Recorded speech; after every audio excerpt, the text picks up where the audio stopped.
오늘 우리에게 주신 하나님의 말씀은 이사야 9장 6절에서 7절의 말씀입니다. 구약성경 978면에 있습니다. 이사야 9장 6절에서 7절 말씀을 제가 봉독하겠습니다. 이는 한 아기가 우리에게 낳고 한 아들을 우리에게 주신 바 되었는데 그의 어깨에는 정사를 메었고 그의 이름은 기묘자라 모사라 전능하신 하나님이라 영존하시는 아버지라 평강의 왕이라 할 것임이라. 그 정사와 평강의 더함이 무궁하며 또 다윗의 왕자와 그의 나라에 군림하여 그 나라를 굳게 세우고 지금 이후로 영원히 정의와 공의로 그것을 보존하실 것이라. 만군의 여호와의 열심히 이를 이루시리라. 담임 목사님 나오셔서 평강의 왕 예수라는 제목으로 하나님 말씀을 선포하시겠습니다. 할렐루야. 우리 옆에 있는 분과 인사 나누시겠습니다. 사랑합니다. 축복합니다. 잘 오셨습니다. 하나님은 당신의 편이십니다. 다 잘 될 겁니다. 아멘. 고맙습니다.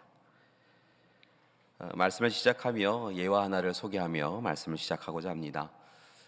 이화여대 대학교회의 담임 목사님이신 장윤재 목사님께서 리더스 다이제스트라고 하는 글을 인용하셔서 설교를 하시고 설교문을 남겨두신 것을 본 적이 있습니다. 그 내용을 좀 소개하면서 말씀을 시작하고자 합니다. 2차 세계대전이 한참이었던 1944년에 일어난 일입니다.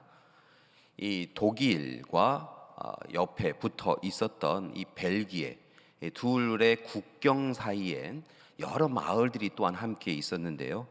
특별히 이 독일이 이 벨기에와 접해 있던 곳에 휘르트겐이라고 하는 숲이 있었다고 합니다. 그리고 그 숲에는 마을이 하나 있었는데요. 본래 마을보다도 조금 떨어져 있는 곳에 작은 오두막집이 하나 있었다고 합니다. 그 오두막집에는 프리츠라고 하는 12살 난 남자아이와 엄마가 같이 살고 있었는데요. 어느 날 그 집에 특별한 일이 일어납니다. 그날은 특별히 1944년 12월 24일 성탄 이브였습니다. 두 사람이 함께 저녁 식사를 준비하면서 오늘은 뭘 먹을까 이렇게 함께 생각을 하고 있었나 봅니다. 그런데 갑작스럽게 문을 급히 두드리는 소리가 들립니다. 깜짝 놀라서 지금 이 시간에 찾아올 사람이 없는데 라고 하며 문을 열었는데요. 그 문을 열고 두 사람은 이 문을 괜히 열었다 이런 생각을 하였나 봅니다. 이유가 있었는데요. 문을 열어보니까 한참 전쟁 가운데 적대국이라고 할 수 있는 미군 병사가 그 앞에 서 있었다는 것이죠. 자국인 독일인 병사가 아니라 적대국인 미군의 병사가 그 자리에 서 있는 것을 보고 깜짝 놀라기도 하고 어찌해야 되나 근심도 되었습니다. 그런데 그 자리에 있었던 젊게 보이는 군인들이 미국의 군인들이 저희가 이 숲을 빠져나가지 못하고 3일 동안 계속해서 이곳 저곳을 다녔는데 그것을 다니면서 굶주렸습니다. 그리고 많이 춥기도 합니다. 그러니까 오늘 저희가 들어가서 조금 집에서 유할 수 있겠습니까? 라고 청하였다는 것이죠. 보통 군이라고 하면 또 전쟁 때 군인이라고 하면 그냥 문을 박차고 들어와서 이제부터는 우리가 여기 있겠다라고 이야기하고 먹을 것을 가져와라 라고 할 만한데요. 그들은 그렇게 하지 않고 문을 정중하게 두드리고 하룻밤을 그곳에 있게 해달라고 그리고 먹을 것을 좀 달라라고 청하는 것이었다는 것이지요. 그 모습을 보고 엄마가 그렇게 들어오라라고 이야기합니다. 그들의 청을 마다할 수 없었던 데에는요, 그들이 자신의 아이인 12살 난 아이보다 조금 더 나이가 들었을까 생각이 될 정도로 젊은 군인이었기 때문에 그렇습니다. 나중에 보니까요 16살에서 23살 그 사이에 있는 그런 젊은 청년들이었습니다. 그들이 그렇게 들어와서 이제 한 곳에 앉게 되는데요. 보니까 동상도 걸린 것 같고 굶주려 갖고 몸이 움츠려 있는 것을 봅니다. 그래서 방 안에 불을 조금 더 때우고 또 혹 동상에 걸릴까 봐 물을 가지고 와서 그들의 발을 닦도록 해 줍니다. 특별히 그들과 함께 한 미군 군사는 부상당하여서 어려운 지경에 처해 있었는데요. 그도 한쪽 편에 누워 놓습니다. 그렇게 그들을 위하여서 감자를, 그리고 또 다르게는 가족을 위하여 남겨두었던 닭 한 마리를 가지고 와서 요리를 시작합니다. 그렇게 조금은 어색한 분위기로 식사를 준비하고 있던 가운데 또다시 이 오두막에 문을 두드리는 사람들이 있었다는 것입니다. 이렇게 적대국인 미군의 군인을 숨겨둔 것인데 도대체 누구인가? 조금 불편한 마음으로 문을 열었는데요. 이 프리츠, 이 아이가 깜짝 놀라고 어찌할 수 없는 지경에 이릅니다. 왜냐하면 그곳에 독일인 군사들 4명이 있었기 때문인 것이죠. 독일 군인 4명이 그곳에 와서 역시 문을 두드리고 저희가 며칠 동안 밤을 지새우면서 이곳에 있었는데 오늘 하룻밤만 유하게 해달라라고 그렇게 청을 하였다는 것입니다. 안에는 미군이 있는데 바깥에는 독일군이 있는 것을 보면서 프리츠는 적대국 군인을 숨겨두었다가는 즉시 사형당할 수 있다라고 하였던 이야기가 떠오릅니다. 그리고 이 일 어찌해야 되나라고 근심하는데 어머니가 와서 어서 들어오십시오. 괜찮습니다. 성탄을 함께 기뻐합니다라고 하며 인사하며 들어오라 이야기하였다는 것입니다. 그러면서 들어오는 이 독일 군인들에게 그런데 한 가지 알아두셔야 될 것이 있습니다. 여러분이 우리의 좋은 손님인데 여러분에 앞서서 우리 집에 방문한 손님들이 있습니다. 그런데 그 손님이 혹 마음에 안 드실 수도 있습니다 라고 이야기했다는 것이죠. 그렇게만 이야기하였는데 이 독일군 군인들 또 안에 있었던 미군 군인들이 이 상황을 바로 알아챕니다. 그리고 총을 겨누고 방아쇠를 당기려고 합니다. 그 모습을 보면서 어머니가 손을 마다하면서 안 됩니다. 우리 집에서는 더 이상 전쟁은 없습니다. 이곳에서 다툴 수는 없습니다 라고 이야기하며 어서 들어오라고 이곳에 편안히 쉬라고 이야기합니다. 총을 거두지는 못하고요. 총을 가지고 서로로 들어왔더니 아니나 다를까 미군과 독일군이 서로를 마주하게 됩니다. 그리고 그렇게 있는 모습을 보며 오늘은 주님 오시는 날입니다.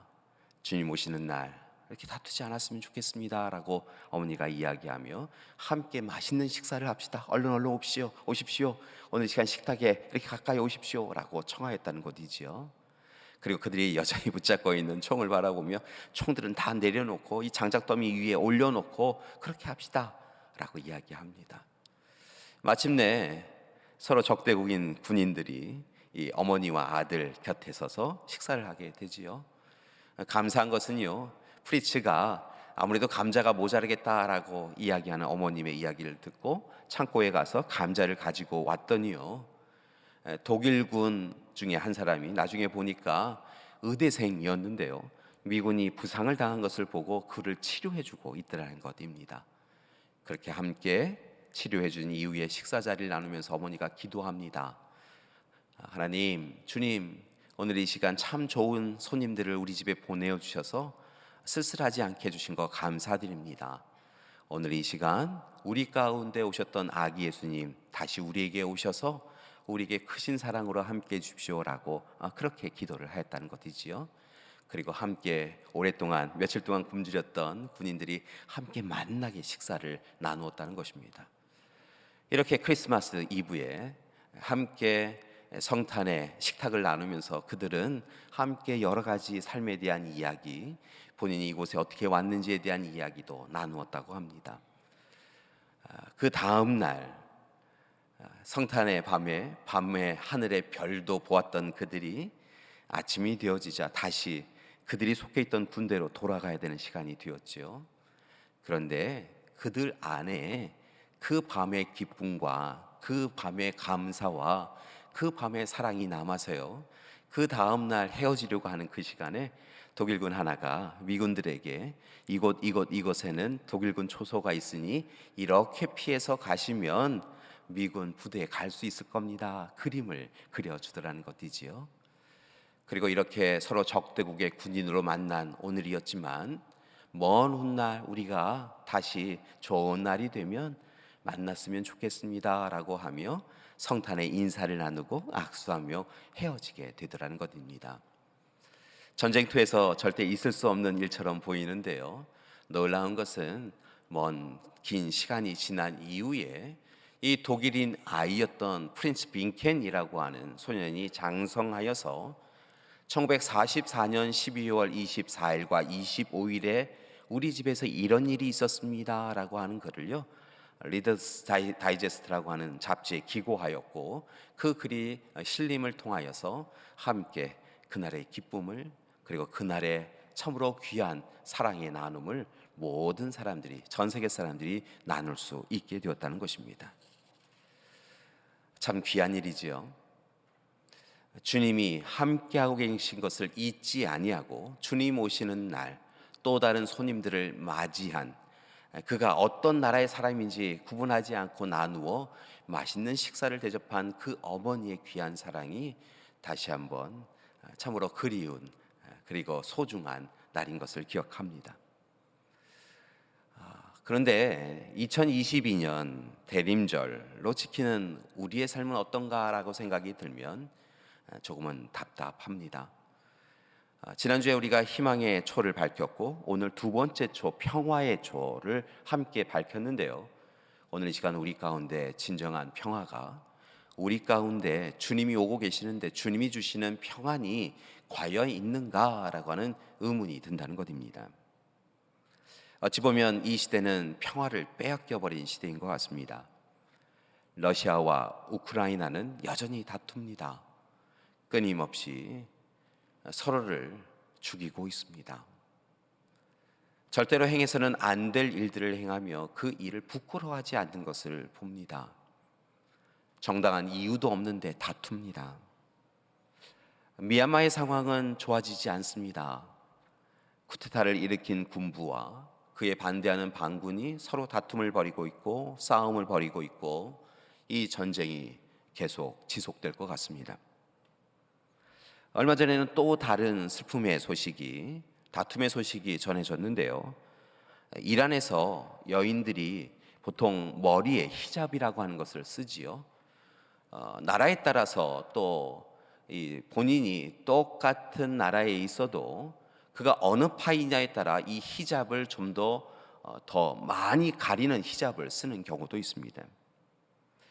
얼마 전에 이 이란에서 히잡을 제대로 착용하지 않았다라고 하는 이유만으로 아미니라고 하는 여인이 죽임을 당하였지요.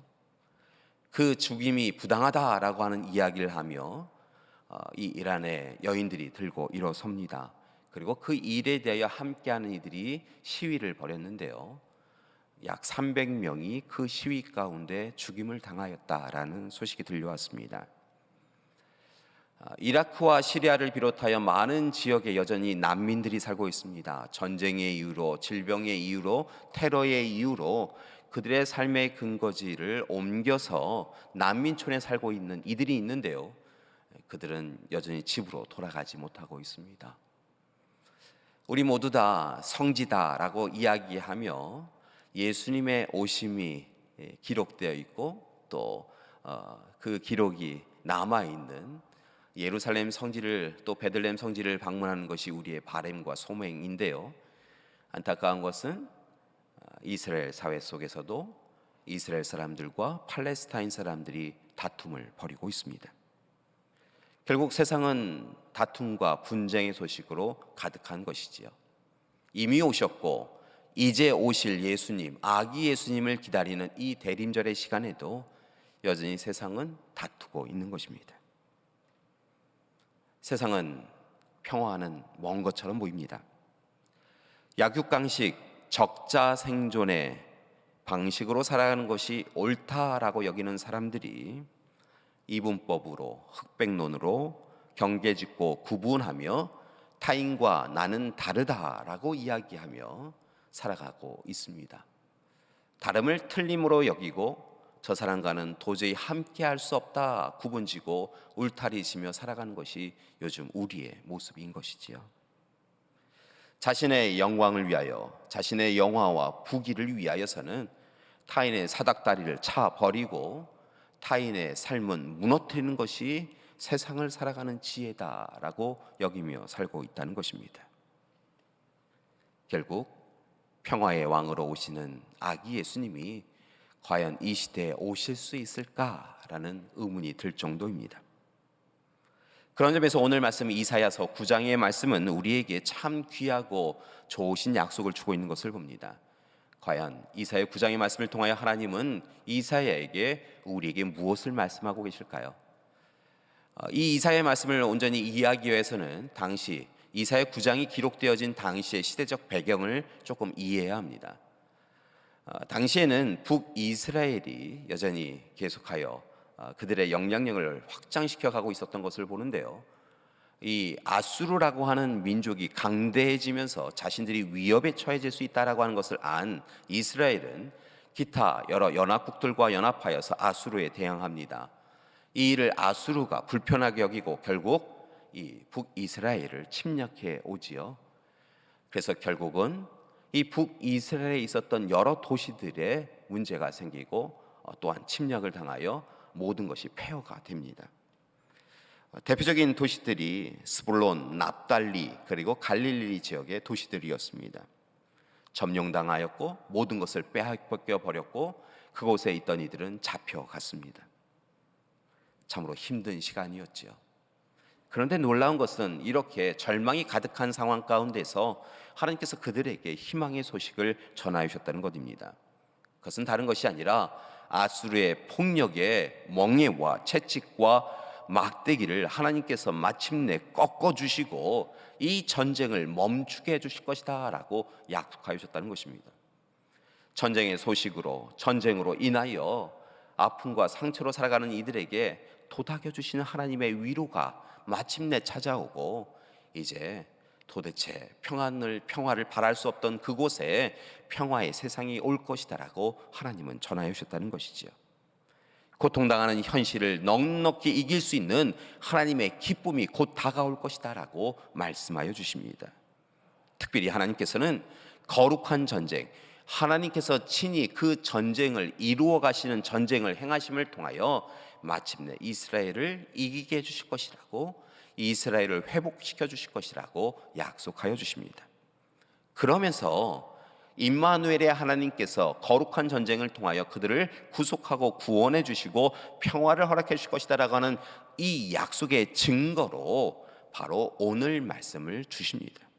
즉 메시아가 오신다라고 이야기하고 있다는 것이죠. 지금은 전쟁으로 힘들고 어려운 시간을 보내고 있지만 참으로 날마다 절망하며 살아갈 수밖에 없는 형편과 상황이지만 분명한 것은 하나님께서 그들과 함께 해주심을 통하여 희망을 주신다고, 기쁨과 감사의 삶을 다시 회복시켜 주신다고 약속하고 계시는데 그 증거를 메시아를 마침내 구원자를 보내어 주신다고 이스라엘 백성들에게 전하라라고 이야기해 주신 것입니다. 그러면서 오늘 말씀, 그분이 어떤 분이신지에 대하여 6절의 말씀에서 이야기하고 계십니다. 오늘 하나님이 약속하신 메시아 구원자는 어떤 분이실까요? 우리 6절의 말씀 함께 다시 한번 봉독하시겠습니다. 이는 한 아기가 우리에게 낳고 한 아들을 우리에게 주신 바 되었는데 그의 어깨는 정사를 메었고 그의 이름은 기묘자라 모사라 전능하신 하나님이라 영존하시는 아버지라 평강의 왕이라 할 것임이라. 아멘. 오늘 말씀을 보니까 우리 가운데 찾아오시는 메시아, 실은 700년 후에야 아기 예수님이 이 약속 그대로 우리에게 찾아오시는데요, 그 아기 예수님이 어떤 분이신지에 대하여 오늘은 하나님께서는 이사야를 통하여, 이름을 통하여 그분의 참으로 모습을 우리에게 미리 알려주고 계신 것을 봅니다. 그렇다고 한다면 오늘 이 시간 우리에게 찾아오신 예수님은 어떤 분이실까요? 오늘 이사야의 말씀을 통하여 다시 한번 살펴봅니다. 첫 번째, 분명한 것은 메시아 아기 예수님은 기묘자요 모사다라고 이야기하고 계십니다. 이사야를 통하여 예언되었고 마침내 아기 예수님을 통하여 우리에게 오신 그 메시아, 그분은 누구이시냐면 기묘자 모사이신 분이십니다. 쉽게 말씀을 드리면 예수님은 훌륭한 조언자요 또한 위대한 교사라는 것입니다. 삶을 살아가다 보면 어렵고 힘든 선택의 순간에 놓일 때가 있습니다. 무엇을 선택해야 될지 잘 알지 못합니다. 우리의 삶의 지식, 세상의 지식은 우리의 삶의 바로 다음 순간에 무슨 일이 일어날지도 알지 못하기 때문에 그렇습니다. 우리가 아는 것은 참으로 미미합니다. 작습니다. 그리고 우리는 무엇인가를 감당하기에는 연약합니다. 그런데 감사한 것은 무엇이냐면 우리보다 우리를 잘 아시는 하나님, 우리가 살고 있는 이 세상을 모든 것을 아시는 하나님께서 오늘 시간 우리를 위하여 오셨다는 것입니다. 바로 예수님이 우리에게 오셨고 우리의 하나님이 되어주고 계시다는 것이지요. 오늘 이 시간 우리에게 찾아오신 예수님은 우리의 모든 것을 아시는 예수님이신 줄 믿습니다. 그리고 우리의 삶의 본질과 우리의 삶의 목적과 우리의 삶의 정체성을 아시는 그 주님께서 마침내 우리가 마땅히 가야 할 그 길로 이끌어 주고 계신 줄 믿습니다. 우리는 다음 순간도 알지 못하는 그런 연약한 이지만 분명한 것은 오늘 이 시간 세상의 모든 지식보다 뛰어난 하늘의 지혜를 가지고 계신 하나님께서 우리를 날마다 선하고 옳은 길로 이끌어 주실 줄 믿습니다. 따라서 바라고 나기는 참으로 우리에게 일어난 일이 무엇인지 잘 알지 못하여 헤매일 때마다 우리의 삶에 내일의 근심과 걱정과 염려가 참으로 있어서 짓누를 때마다 우리보다 우리를 다 아시는 하나님, 그리고 오늘 이 시간 우리에게 귀한 하늘의 말씀을 통하여 조언해 주시고 하늘의 교훈을 더해 주시는 주님을 바라보시고 인생의 무거운 짐은 벗으시고 오직 주님을 따라 살아가는 우리가 되길 소망합니다. 두 번째로 이사야를 통하여서 예고되었고 우리에게 찾아오신 예수님을 통하여 우리에게 참으로 알려주신 하나님의 주님의 귀한 모습은 다른 것이 아니라 전능하신 하나님이시라는 것입니다. 예수님은 참 인간이시면서 또한 참 하나님이셨죠. 하나님 자신이셨던 분이셨습니다. 따라서 오늘 이 시간 하나님, 그 하나님은 무엇이든 하실 수 있는 분이십니다. 예수님은 무엇이든지 가능하신 분이셨다는 것이지요. 능치 못할 일이 없으신 분이십니다. 무에서 유를 창조하시고 처음부터 마지막까지를 주관하시는 그런 주님이시라는 것입니다. 그러니까 뭐든지 하실 수 있는 주님 앞에서 우리는 우리의 삶을 전적으로 내어 맡기고 우리의 삶을 이끌어 달라고 청해야 될 줄 믿습니다. 하나님은, 주님은 우리를 아십니다. 우리를 사랑하십니다. 그리고 우리의 삶의 모든 부분을 헤아려 살펴보아 주셔서 모든 것이 합력하여 선을 이루어 주실 줄 믿습니다. 따라서 전능하신 하나님, 주님을 바라보시고 아기 예수님 우리의 삶에 모셔드리고 그 예수님이 이끌어 가시는 삶을 살아가는 우리가 되길 소망합니다. 때로 우리의 삶이 우리 마음 깊은 곳에 담겨져 있는, 때로는 우리도 잘 알지 못하는 상처와 아픔을 통하여 무너질 때가 있는 것을 봅니다. 그런데 분명한 것은 우리보다 우리를 더 잘 아시는 그 하나님께서 우리를 힘들게 만드는 그 상처와 아픔도 해결해 주시기로 약속하고 계시다는 것이지요. 따라서 전능하신 하나님, 전능하신 주님 예수님을 바라보며 우리의 삶을 내어 맡기는 이 시간이 되길 소망합니다. 세 번째로 우리에게 찾아오시는 예수님이 어떤 분이신지에 대하여 규정한 이야기는 바로 영존하시는 아버지라는 것입니다. 영원히 존재하시는 아버지라는 것이죠. 영원하신 분이시라는 것입니다. 잠깐 있다가 사라지는 분이 아니라 주님은 우리와 함께 하시는 주님이시라는 것입니다. 우리에게 영생을 주시려고 오셨던 그 주님은, 그리고 우리로 하여금 구속과 또한 영원한 생명을 누리며 하나님 나라에 이르도록 이끌어주신 그 주님은 어느 잠시만 우리의 주님이 되어주신 것이 아니라 우리의 삶의 전부의 주님이 되어주시는 하나님이시라는 것이지요. 분명한 것은 예수님은 우리가 눈물을 흘릴 때에도 함께하고 계십니다. 기뻐할 때만 우리와 함께 하시는 것이 아니라 때로 절망과 낙심으로 인하여 주저앉아 눈물을 흘릴 때도 우리에게 다가오셔서 도닥이시는 분이 바로 영존하신 아버지 예수님이신 줄 믿습니다. 따라서 바라고 원하기는 우리 곁에 늘 계셔주시고 내가 너를 안다 라고 말씀해 주시며 우리를 지켜주시고 이끌어주시는 요새요 반석이요 산성이 되어주시는 그 주님의 손을 꽉 붙잡고 살아가는 우리가 되길 소망합니다.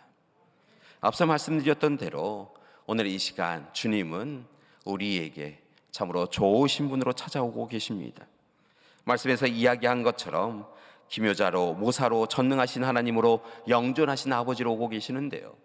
이와 함께 이 사회를 통하여서 하나님은, 임마누엘의 하나님은 우리에게 예수님이 오시면 그분은 아주 특별한 은혜를 베풀어 주실 것이다라고 약속하고 계시는데요. 오늘 네 번째 호칭이 바로 그것을 우리에게 이야기하고 있습니다. 그것은 바로 평강의 왕이시라는 것입니다. 예수님은 평강의 왕으로 오시고 마침내 이 세상에 하나님 나라에 평안을 허락해 주신다고 말씀하고 있는 것이지요. 그런데 사실은 당시의 사람들은 이 평강이라고 하는 단어와 왕이라고 하는 단어가 서로 이질적이다라고 생각했었습니다. 왜냐하면 왕은 권력을 가진 사람, 칼과 창을 가지고 타인을 억누르고 전쟁에서 승리함을 통하여 이방 민족의 자유를 빼앗는 사람이다라고 생각하였다는 것이지요. 백성들 위에 군림하며 때로는 백성들을 억눌러서 힘겹게 하는 이가 왕이었다는 것입니다. 그런데 그렇게 예수님이 그렇게 군림의 왕으로, 권력의 왕으로 오시는 것이 아니라 오히려 평강의 왕으로 오신다라고 이야기하고 있습니다. 700년 후에 오신 예수님은 그리하셨습니다. 자신이 무엇이든 할 수 있고 또한 무엇이든 영원히 할 수 있다라고 하는 것을 알고 계셨지만, 백성들을 위하여, 죄로 인하여 죽음에 이를 수밖에 없는 백성들을 위하여 오히려 자신의 모든 권리와 권한을 내려놓으시고 스스로 대속제물이 되어주셨다는 것입니다. 우리에게 진정한 평강을 허락해 주시기 위하여 오히려 자신은 십자가에 얽매이시고 그리고 죽임에 얽매이셨다는 것이지요. 주님은 낮고 천한 곳으로 오셨습니다. 그리고 일평생 힘겹고 어려운 시간을 보내고 있는 이들 곁에 가셔서 그들의 친구가 되어주셨던 것이지요. 그리고 조금도 평화롭지 않은 세상에 하나님만이 주실 수 있는 평안과 평강을 약속하여 주시고 보여주셨습니다. 성경의 말씀을 보면 예수님께서 살아가신 삶에 대하여서 앞선 구약의 말씀, 예언을 이루어 가셨다라고 하는 것을 볼 수 있는데요. 특별히 하나님 나라의 평안이 어떠한 것인지에 대하여 앞서 이사야와 미가가 예언하였던 것을 예수님은 그대로 이루어 가셨던 것을 봅니다.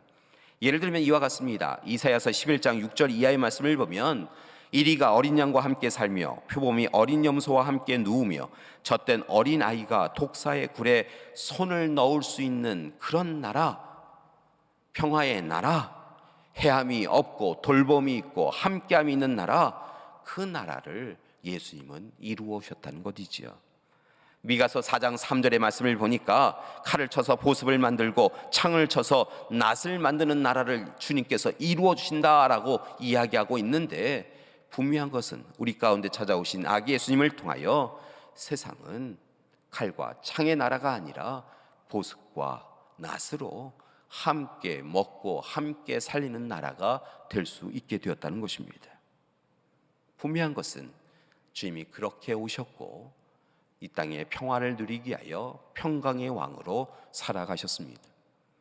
그리고 평강의 왕이신 주님께서는 이제 이 시대를 살아가는 우리에게도 세상의 다툼과 전쟁, 테러에, 그리고 나누임과 분열에, 미움과 질시에 참여하지 말고 오직 하나님이 주시는 은혜 가운데 주님처럼 평화를 이루는 일꾼으로 살아가라고 우리를 부르고 계신 줄 믿습니다. 사랑하는 여러분, 먼저는 주님이 주시는 평화를 누리시기를 소망합니다. 세상에 여러 가지 이야기로, 일들로 인하여, 전쟁과 다툼으로 인하여 참으로 우리의 삶이 곤고하고 힘겨운데, 오늘 이 시간 그렇게 절망과 낙심으로 가득한 현실만 바라보지 마시고 주님을 바라보심을 통하여 평강의 왕이신 주님이 우리에게 주시는 평화를 누리시는 여러분이 되길 소망합니다. 여러분, 평화는요 주님으로부터 시작되어진 줄 믿습니다. 주님이 우리의 주님 되어주시고 주님이 우리로 하여금 평안케 해준다고 하신 약속을 붙잡으면 세상에 전쟁의 소식이 가득하여도 우리 마음에는 평화가 가득하게 되어줄 줄 믿습니다. 특별히 그 평화를 사모하며 이제는 우리가 마땅히 붙잡아야 될 일들에 대하여 더욱더 생각하셨으면 좋겠습니다. 두 가지 평화에 대한 개념에 대하여 이야기를 말씀드릴 텐데요. 우리의 평화의 개념이 이전에 가지고 있던 개념이 조금 다른 평화의 개념으로 바뀌어지기를 소망합니다. 예수님께서 이 땅에 오셨습니다. 예수님께서 이 땅에 오셨을 때에 사람들이 이야기하는 평화는요, 소위 팍스 로마나라고 하는 것이었습니다. 로마의 평화라고 하는 것인데요, 이 로마의 평화가 진정한 평화다라고 하는 것이 당시 로마의 식민지 국가에는 모두 다 이야기되어지고 있었습니다. 평화가 무엇이냐라고 하면 이 식민지 국가에 사람들이 자유롭게 되는 것이 평화가 아니라 더 큰 권력과 힘을 가지고 있는 로마 아래에서 있어야 우리는 평화를 누릴 수 있다라고 생각하였다는 것이지요. 힘과 권력과 권위, 로마의 압제, 강제되어진 그 권력으로 인하여 이루어진 평화가 평화다라고 이야기하며 로마의 권력자들은 팍스 로마나, 황제의 평화라고 하는 것을 강조하였습니다. 그런데 이 팍스 로마나가 아니라 예수님께서 이야기하신 것은 다른 평화였습니다. 그 평화는 무엇이냐면 팍스 크리스토스, 예수 그리스도의 평화라고 하는 것이었는데요, 결국은 예수님께서 이야기하신 평화는 힘과 권력이 아니라 사랑으로 섬김과 나눌 때 이루어지는 것이다 라고 이야기하신 것을 보지요. 여러분, 우리의 평화는 어떻습니까? 강제되어지는 평화, 힘의 권력에 의하여 처음으로 누려지는 평화가 아니라 힘을 가진 자가 힘이 없는 이들을, 많이 가진 자가 가난한 자들을 오히려 자신의 것으로 섬기고 헌신하여 모든 이가 함께 하나님의 품 안에서 누릴 수 있는 진정한 평화, 팍스 크리스토스를 누리는 우리가 되길 소망합니다. 그리고 우리의 평화가 조금 더 확장되었으면 좋겠습니다. 평화라고 하는 이야기를 할 때 쉐케트라고 하는 단어를 사용합니다. 이 쉐케트라고 하는 단어는 전쟁 없음, 평온, 안정이라고 하는 의미를 가지고 있습니다. 사실은 그리스식 이 평화가 이런 부분이 있습니다. 로마식 평화는 이 강제에 의한 평화라고 한다면, 그리스식 평화는 아무것도 없는 상태, 그냥 모두가 전쟁 없어서 모두가 편안하다라고 생각하는 그 정도 선에서 평화를 이야기하고 있었다는 것이죠. 그런 개념이 쉐케트라고 하는 단어에 있는 개념인데요, 실은 우리는 쉐케트의 평화를 이야기하지 않습니다. 우리가 평화를 빕니다, 평안하십시오 라고 하는 인사를 할 때는 샬롬이라고 하는 단어를 사용하는데요, 이 샬롬이라고 하는 단어는 온전함, 완전함을 회복한 평화를 의미합니다. 그러니까 하나님께서 우리를 창조하시고 우리를 구원하시고 우리를 돕고 계신데, 그렇게 하나님의 품 안에서 온전해지는 평화가 샬롬이라고 하는 것이지요. 그래서 이 샬롬이라고 하는 인사는 당신이 하나님 안에서 하나님이 주시는 진정한 평화를, 하나님 임마누엘의 하나님께서 아기 예수님을 통하여 주신 그 평화가 당신에게 있기를 소망합니다 라고 하는 인사말이라는 것입니다. 바라고 나기는 오늘 시간 전쟁 없음으로 끝나는 그런 평화가 아니라, 오늘 시간 하나님 앞에 섰기에 하나님의 사랑을 누림을 통하여서 우리 모두가 하나님의 기뻐하시는 존재로 거듭날 수 있는 평화를 누리는 우리 믿음의 가족들 되기를 소망합니다. 대림절 둘째 주간입니다. 평화의 초를 밝혔습니다. 바라고 나기는 지금도 전쟁이 가득한 곳에 평화의 초가 밝혀지기를 소망합니다. 아무도 이 전쟁에서는 평화를 바랄 수 없습니다라고 하는 곳에 하나님의 일꾼들이 나아가서, 피스메이커들이 나아가서 평화를 전하고, 주님이 우리로 하여금 함께 화해를 이루라고 하십니다라고 전할 수 있기를 소망합니다. 이 일을 위하여 함께 이번 한 주간 함께 하나님 앞에서 우리가 이렇게 고백하며 사실 수 있으셨으면 좋겠습니다.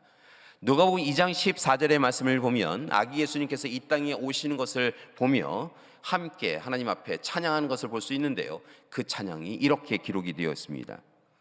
지극히 높은 곳에서는 하나님께 영광이요, 땅에서는 하나님이 기뻐하신 사람들 중에 평화로다. 주님의 오심은 하나님께는 영광이요, 이 땅에 사는 우리에게는 평화의 이루어짐이라는 것입니다. 사랑하는 여러분, 대림절 이미 오셨고 이제 오실 주님을 기다리고 있는데요, 주님 오심을 기다리며 평안하시는 여러분이 되기를 소망합니다. 세상에 다툼의 소식이 가득한 가운데서도, 고통과 고난의 소식이 가득한 가운데서도 누구도 빼앗을 수 없는 오직 주님이 주시는 평화가 우리 믿음의 가족들에게 함께 하시기를 간절히 기도드립니다. 초대교회 공동체에 늘 함께 나누어지던 인사가 있었습니다. 하나님의 사랑이 당신과 함께 있기를 소망합니다 라고 하는 인사가 첫 번째였고요. 또 다른 인사가 있었는데요, 초대교회 공동체가 살아갔던 그 시기는 핍박과 억압이 가득하였던 시기였고, 때로는 참으로 잡혀가 끌려가 죽임을 당하였던 시기였기에 그렇게 초대교회 공동체 구성원들이 모이면 서로에게 인사를 나눴다고 합니다. 그 인사가 무엇이냐면 앞서 말씀드렸던 샬롬처럼 주님의 평화가 당신에게 있기를 소망합니다. 주님의 평화가 당신에게 있기를 이라고 하는 인사였습니다. 그래서 이 전통이 계속되어져서 여러 교회 전통 가운데 사제와 목사와 교인들이 인사를 나눌 때 주님의 평화가 당신에게 있기를 이라고 하는 인사가 나누어지기도 하고 있지요. 오늘 이 시간 그 인사를 함께 나누며 말씀을 마치고자 합니다. 오늘 옆에 있는 분에게 먼저 이렇게 인사하셨으면 좋겠습니다. 평강의 왕이신 예수님의 평화가 당신과 함께 하시기를 기도합니다. 여러분, 세상의 평화가 아니라요, 우리에게 평강의 왕이신 예수님이 주신 그 평화가 우리 사랑하는 믿음의 가족들에게 함께 하시는 시간이 되기를 소망합니다. 다가오는 한 주간 우리는 여러 삶의 굴곡을 또한 경험하겠지요. 그러나 그 시간에 우리에게 다가오셔서 도닥이시며 평안하라, 내가 너와 함께 있다 라고 하시며 평화를 주시는 그 주님의 평화를 누리는 여러분이 되기를 소망합니다. 우리 다시 한번 옆에 있는 분에게 인사 나누시겠습니다. 주님의 평화가 당신과 함께 하시기를 소망합니다. 함께 기도하시겠습니다. 사랑의 하나님, 전쟁과 다툼의 소식이 가득합니다. 하나님이 허락하신 생명을 빼앗는 이야기가 우리를 슬프게 합니다. 고통과 고난의 이야기들도 전해옵니다. 이 세상은 평화를 잃어버렸습니다. 오늘 이 시간 이사야를 통하여 주신 약속의 말씀이 우리에게 이루어지기를 소망합니다. 임마누엘의 하나님께서 약속하여 주신 예수님이 우리 가운데 전하여 주시는 평화의 소식을 귀 기울여 듣게 하여 주시옵소서. 그리고 오직 주님으로 인하여 평안케 하여 주시옵소서. 또한 바라고 나아가기는 이제 평화의 일꾼이 되어져서 우리의 가정과 교회와 세상에 나아가서 평화를 전하는 이들 되게 하여 주시옵소서. 하나님, 이 세상이 다시 평안케 하여 주시옵소서. 예수님의 이름으로 기도드립니다. 아멘.